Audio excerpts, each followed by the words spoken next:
आपका स्वागत है मेरे यूट्यूब चैनल पे वरुण डोगरा। और आज हम बात करने वाले हैं जिनका नाम हर्षित शर्मा है और ये मोजो स्टोरी के रिपोर्टर हैं। और इनका दावा है कि इन्होंने धीरेन्द्र शास्त्री जी को एक्सपोज कर दिया है। इनका दावा था कि इन्होंने जो भी आरोप लगाए हैं वो एकदम सही हैं। और आज हम उन्हीं आरोपों को देखेंगे कि उन आरोपों में कितनी सच्चाई है। तो चलिए हम वीडियो को शुरू करते हैं। अब इनका पहला आरोप यही था कि इन्होंने उनके धाम के जो सेवाकार हैं उनके साथ इनके साथ बातचीत की और इनको कहा कि हम आपको जो सवाल देंगे आप वही धीरेन्द्र शास्त्री जी से पूछोगे। पहले तो इनकी ये बात थी कि जो इनकी कोई उनके सेवाकारों के साथ कोई बातचीत है। पहले तो ये बात मुझे झूठी ही लग रही है, क्योंकि देखिएगा कि जो लोग इनके धाम में अक्सर जाते हैं उनसे जब ये पूछा जाता है कि भाई आपसे किसी ने ये सवाल किया या आपने किसी को बताया, तो वो साफ-साफ कहते हैं कि उन्होंने ये सब कुछ किसी को नहीं बताया और ना ही किसी ने उनसे ऐसा कुछ पूछा।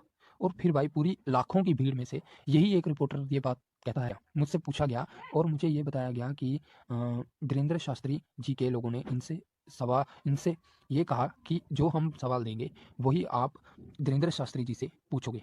पहले तो इ इस बात पर मुझे इसलिए यकीन नहीं है क्योंकि उनका इनके पास कोई लीगल प्रमाण या एक्सक्लूसिव फुटेज नहीं है।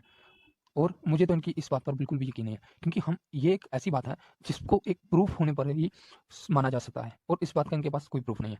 ना ही इन्होंने ऐसा कुछ हुआ और मुझे भी नहीं लगता कि धीरेन्द्र शास्त्री के धाम पर कोई ऐसा व्यक्ति मौजूद होगा जो ये सब कुछ पूछता होगा या फिर ये सब कहता होगा कि हम जो सवाल दें वही आप धीरेन्द्र शास्त्री से कीजिए, क्योंकि यहाँ पे पहले भी मीडिया के लोग आए हुए थे और इन्होंने कहा कि जो बागेश्वर जी हैं वो एक साधु हैं। पहली बात, बागेश्वर जी कोई साधु नहीं है, वो एक संत हैं और एक कथाकार हैं। और ये बात तो बिल्कुल सही नहीं है कि हाँ भाई जो कथाकार है या जो संत है वो क्रोध नहीं कर सकता, क्योंकि एक संत की जो भावना होती है वो अपने धर्म से बहुत ज़्यादा जुड़ी हुई है और उसके लिए उसके भगवान ही सब कुछ होते हैं।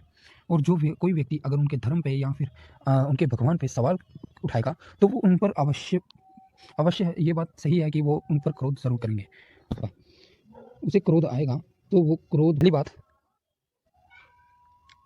देखो भाई, जब मैंने इस चीज़ के बारे में रिसर्च की कि भाई इस बात में कितनी सच्चाई है कि उन्होंने ये बात दबाव में आके कही कि दुआ के साथ दवा की भी ज़रूरत है, क्योंकि जहाँ तक मुझे लगता है मैंने इनके हर वीडियो में इनको ये बात कहते हुए सुना है, क्योंकि ये बात ये अपने हर वीडियो में या हर हर उसमें कहते हुए हर वीडियो में कहते हुए दिखते हैं। और इस व्यक्ति की तो ये बात बिल्कुल झूठ है कि उन्होंने किसी दबाव में आकर ये बात कही, क्योंकि ये बात प्रूव करने के लिए मेरे पास एक वीडियो है जो करीबन 7 महीने पहले का है और इनका जो वीडियो आया है वो करीबन 3 हफ्ते पहले का है। 3 हफ्ते पहले का। और ये वीडियो 7 महीने पहले का है और देखिए धीरेन्द्र शास्त्री जी इसमें भी यही बात कहते हुए दिख रहे हैं कि दवा के साथ दुआ के साथ दवा की भी ज़रूरत है।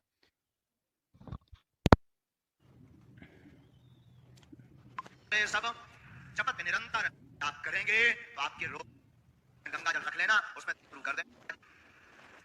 इसका मतलब ये नहीं है कि तुम दवाइयां छोड़ दो, डॉक्टरी सलाह भी बंद मत करना। हम कभी विज्ञान को नकारते नहीं है। देखो, दुआ और दवा दोनों की आवश्यकता है। जहां दवा काम नहीं,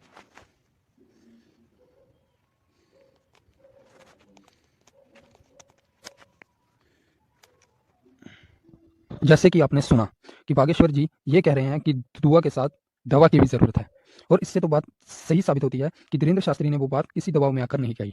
वो अब हमने ये तो देखा कि उन्होंने शारीरिक रूप से जो बीमार होते हैं उनको क्या सलाह दी। अब हम ये देखेंगे कि मानसिक रूप से जो लोग बीमार हैं उनकी प्रॉब्लम को बागेश्वर जी कैसे हल करते हैं।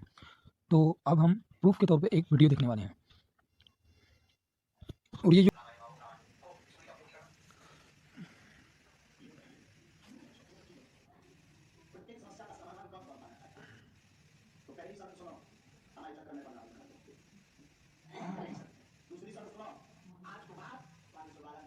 सबसे ज़रूरी सवाल था कि जो बागेश्वर धाम में नारियल और तिलक लगाया जाता है वो पैसे ऐंठने के लिए किया जाता है।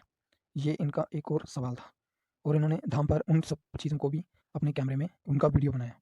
तो अब इस पर भी बात करेंगे, क्योंकि ये जो नारियल और तिलक है ये एक पूजा और आस्था का केंद्र होता है और जब भी हम जहाँ पर भी पूजा या आस्था का सवाल होता है वहाँ पर ये सब चीज़ें होती ही होती हैं। आप मंदिर जाइए वहाँ आपको ये चीज़ मिल जाएगी, अगर आप कहीं भी जाइए तो ये चीज़ मिलेगी। इन्होंने अपने वीडियो में भी दिखाया कि जो तिलक लगा रहा था वो ये कहता है कि ये जो तिलक की व्यवस्था है और दान की व्यवस्था है ये सब बागेश्वर जी के द्वारा हो रहा है, मतलब उनके कहने पे हो रहा है। तो दूसरी चीज़, पर ये जो सब चीज़ें होती हैं, ये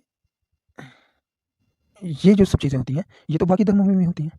अब जब देखिएगा, जैसे कि जैसे कि मज़ारों पे जाकर चद्दर चढ़ाना, ये भी तो पैसे हटने का ही काम हुआ। क्योंकि आप मज़ार पर जब जाएँगे, तो आपको चद्दर तो खरीदनी पड़ेगी। तो वो लिए बिना तो आप मज़ार के अंदर जाएँगे नहीं। और जब चद्दर खरीद कर और फूल खरीद कर लोग जब मज़ारों के अंदर जाते हैं, तब तो इनको कभी नहीं लगता कि हाँ भाई, पैसे ऐंठे जा रहे हैं या फिर धर्म के नाम पर लोगों को लूटा जा रहा है। ये दोगलापन देखिएगा कि आप इनकी कोई भी मोजो स्टोरी की कोई भी वीडियो उठा के देख लीजिए। आपको ये कहीं भी किसी दूसरे धर्म के प्रति ऐसी ही टिप्पणी करते हुए कभी नहीं दिखेंगे। क्योंकि इनको पता है कि अगर हम दूसरे धर्मों पे सवाल उठाएँगे, तो वो लोग हमारे सवालों का सर कलम कर देंगे। और इसलिए ये कभी दूसरे धर्मों पर ऐसी ही टिप्पणी कभी नहीं करते। और जैसे ही हिंदुइज़्म की बात आती है, तब इनका बिहेव कुछ ऐसा हो जाता है। Everybody, सबके सब चोर है साले। जो बागेश्वर जी ने आखिरी में लिखा था, वो एक आप खुद ही सुनिए ये। इसमें मुझसे कहा गया कि मैं आपको एक सलाह देना चाहता हूँ। सलाह में क्या लिखा कि आप एक अच्छे आदमी हो, न्यूज़ बढ़ाने के लिए यहाँ आए हो। एक और पाखंड। एक तो मुझे इस बंदे की समझ में नहीं आती। इसने खुद ही वीडियो बनाया, अपलोड भी किया और अपने ही वीडियो में बता रहा है कि बागेश्वर जी ने ये जो बात कही, ये पाखंड थी। अगर भाई ये बात सच में पाखंड थी, तो ये सत्य कैसे साबित हो गई? तो अभी के लिए मैं लेता हूँ आपसे इजाज़त और हम मिलेंगे अब अगली वीडियो में। अगर आपको मेरी वीडियोज़ पसंद आती हैं, तो मेरे यूट्यूब चैनल पर जाइए और मुझे सब्सक्राइब कीजिए, मुझे सपोर्ट करने के लिए, और मेरी वीडियो को लाइक करें, शेयर करें और अपने हर उस दोस्त से शेयर करें जिनको आप ये जानकारी प्रोवाइड करवाना चाहते हैं। तो मैं लेता हूँ आपसे इजाज़त। जय हिंद, वंदे मातरम, जय श्री राम।